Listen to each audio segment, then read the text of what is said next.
Lors de l'organisation de son mariage, Jennifer a décidé de laisser un siège vide pour son fils, Roley, décédé quelques années plus tôt après un accident de moto. Mais le jour de son mariage, quelqu'un était assis sur le siège de Roley, et elle était en colère, jusqu'à ce que son mari, John, lui explique la raison choquante. « Je pense que nous allons laisser ce siège à l'avant pour Roley. Qu'en penses-tu, John ?» a demandé Jennifer à son fiancé. Elle planifie son mariage et décide de faire un plan de table pour la cérémonie et la réception. Il y aurait toujours une place spéciale pour son fils décédé, Roley. Jennifer est devenue mère à 16 ans, et Roley était la lumière de sa vie. Elle n'a jamais regretté de l'avoir eu. Malheureusement, il aimait les motos, et le jour de son 18e anniversaire, il a eu un accident dans les rues du Texas. Il a été déclaré en mort cérébrale immédiatement. Roley étant un donneur d'organes, Jennifer a été réconfortée par le fait qu'une partie de son corps vivait encore.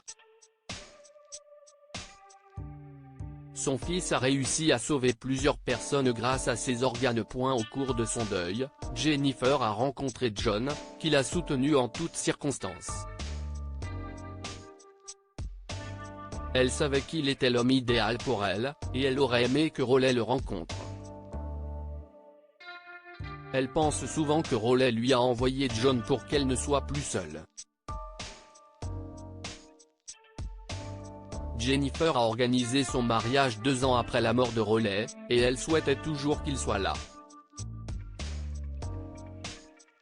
Une de ses amies a suggéré de réserver une place vide en son honneur, et Jennifer a pensé que c'était la meilleure idée possible. « Cela me semble génial, chérie. On va le faire. Tu peux le mettre à côté de tes parents puisque si est là qu'il aurait été de toute façon, » suggère John, et Jennifer acquiesce en souriant. John l'aidait à garder le souvenir de Roley vivant à chaque instant, et si est pour cela qu'elle est tombée amoureuse de lui si rapidement. Le jour de son mariage, Jennifer est plus émotive que jamais. Elle a souvent été au bord des larmes, mais elle n'a jamais su si c'était le bonheur ou la tristesse que son fils ne soit pas là. Mais elle a ses parents, le reste de sa famille et des tonnes d'amis pour la soutenir. De plus, Roley serait là en esprit. La marche nuptiale a retenti et elle a commencé à marcher avec son père, la main sur son bras, essayant de se tenir en équilibre. Alors qu'elle s'approche du bout de l'allée en direction de John, elle voit du coin de l'œil quelque chose qui la fait sursauter. Elle a essayé d'être discrète, mais elle n'a pas pu s'empêcher de réagir quand elle a remarqué quelqu'un assis à la place de Roley. C'était un jeune homme, peut-être âgé d'une vingtaine d'années, et elle ne l'a pas reconnu. « Papa, si est qui ?» murmure-t-elle aussi doucement qu'elle le peut. Chut, ma chérie. Regarde John et sourit, répond son père, et Jennifer ne comprend pas. Tu sais qui si est-il ? Concentre-toi, Jen, dit son père, évitant à nouveau sa question en continuant à marcher. Quand ils sont arrivés à la fin, elle s'est retenue de demander pour ne pas gâcher l'occasion. Mais elle était follement furieuse que quelqu'un soit assis sur le siège qu'elle avait réservé à Roley. Comment osait-il ? Mais il était temps de se marier et de faire semblant d'être heureuse pour son futur mari, qui lui souriait, et elle a fondu comme un glaçon. Le prêtre a poursuivi la cérémonie, le couple a prononcé ses vœux, et tout le monde a applaudi lorsqu'ils se sont embrassés à la fin. Les jeunes mariés ont descendu l'allée sous les acclamations de leur famille et les flashs des appareils photo, mais dès qu'ils sont montés dans la voiture, Jennifer a dû aborder le sujet. « John, sais-tu qui était assis à la place de Roley ? Mon père n'a pas voulu me répondre, » demande-t-elle, les yeux remplis d'inquiétude. « Je le sais, mon amour. mais je veux te le présenter à la réception, répondit John, mais ces mots ne calmèrent pas ses inquiétudes. John, tu sais combien cette place était importante pour moi aujourd'hui. Je m'en suis inquiété tout au long de la cérémonie. S'il te plaît, dis-le-moi, supplie Jennifer, et John n'a pas eu le cœur de lui cacher plus longtemps. Ok. Il s'appelle Dave, et chérie, il a reçu le cœur de relais, révèle John, et les yeux de Jennifer s'élargissent sous le choc. Chérie, tu as littéralement eu le cœur de ton fils à l'endroit que tu avais prévu pour lui. Tu es sérieux ? A demandé Jennifer, incapable de poser la question sans reprendre son souffle.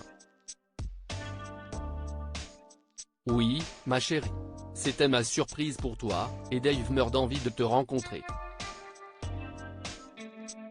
Sa mère est aussi là. Je voulais que tu aies une partie de relais au mariage, et si est-il le mieux que j'ai pu faire, a ajouté John, expliquant plus en détail tandis que Jennifer essayait de ne pas brailler. Mon maquillage va être gâché, mais je suis si heureuse de le savoir maintenant, s'écrie Jennifer en serrant son nouveau mari dans ses bras, sachant qu'elle a pris la meilleure décision de sa vie en le choisissant. À la réception, John la présente à Dave, qui la remercie chaleureusement, et la mère de Dave lui fait la plus grande accolade du monde. Je ne sais pas comment vous remercier pour votre sacrifice. Mais je vous en serai toujours reconnaissante, a dit la femme, les larmes aux yeux. Merci d'être venu ici, leur a dit Jennifer, ses larmes tachant son maquillage, mais elle n'avait plus rien à faire. Elle pouvait l'arranger en une seconde. Pendant que tout le monde dînait et se réjouissait pendant la réception, Dave a donné à Jennifer un stéthoscope, afin qu'elle puisse écouter les battements de cœur de relais. Elle a pleuré une fois de plus et a eu l'impression que Relais était là, plus que dans son esprit. Dave et Jennifer sont restés en contact au fil des années, et Jennifer était toujours heureuse de savoir que son fils avait survécu d'une certaine manière. Que pouvons-nous apprendre de cette histoire? Le don d'organes est l'un des actes les plus généreux que l'on puisse faire. Tant de personnes ont besoin d'une transplantation, et toute personne qui s'inscrit comme donneur d'organes est un héros. Choisissez un partenaire qui sait comment vous rendre heureuse. John savait exactement comment rendre Jennifer heureuse le jour de leur mariage, et son cadeau a été inestimable. Partagez cette histoire avec vos amis. Elle pourrait égayer leur journée et les inspirer. Si vous avez aimé cette histoire, découvrez celle d'un employé d'une pizzeria qui ignore l'appel d'un petit garçon de 4 ans qui demande de l'aide pour sa mère enceinte.